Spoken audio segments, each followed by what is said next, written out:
guys, nandito na po pala tayo sa purpose ng video na ito ay para ipagbigay alam ang pagkakakilanlan o at least yung konting image ng mismong suspect sa krimen ng pagnanakaw dito sa ating barangay o kapaligiran. Ang purpose po ng video na ito ay magbigay awareness kung paano agaran na aksyonan ang mga ganitong krimen. So kung sino man po pala makakapagbigay alam, handa po tayong magbigay ng pamerienda o konting pabuya na po message nyo ako, bigyan nyo ako ng idea kung saan nakatira, pangalan, tsaka kung paano tutugisin ang mga ganong klase na kriminal. Ito po pala yung unang araw ng pag-ikot ko at nakalap na CCTV footage sa mga barangay.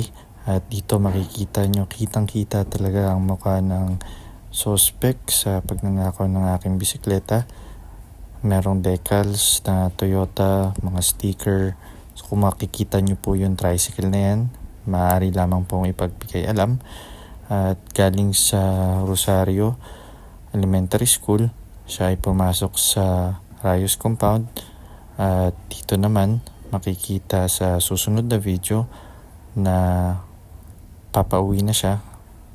Tapos na ang kanyang crime operation at nagpalit pa siya ng damit. Maraming salamat po pala talaga sa mga sumusubaybay, sa mga nagre-react, nagko-comment, sa mga nagbibigay suggestion, ideas, nagpa-follow, nag-share, at higit sa lahat yung mga nag-e-empathize sa masakit na pagkakawala o pagnanakaw ng bisikleta.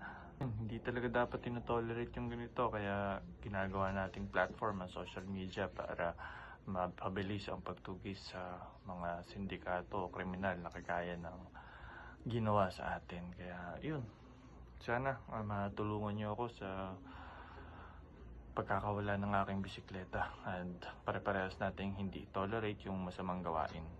Pero syempre hindi talaga tayo papayag na hindi natin mahanap yun, kaya araw-araw until such time we figure out who the person is, patuloy pa rin yung paghahanap natin. And yeah, grabe yung sentimental value nun. Hindi man siya kamahalan pero may pinagsamahan na kami nun. Tama yung isang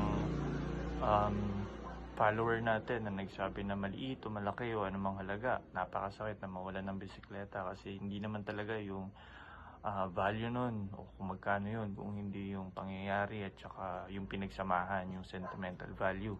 Especially for me, kasama ko yun sa pagtitraining para makapag-podium finish at yun din yung bisikleta na gamit ko para makamit yung tagumpay ng pagiging second runner-up sa triathlon.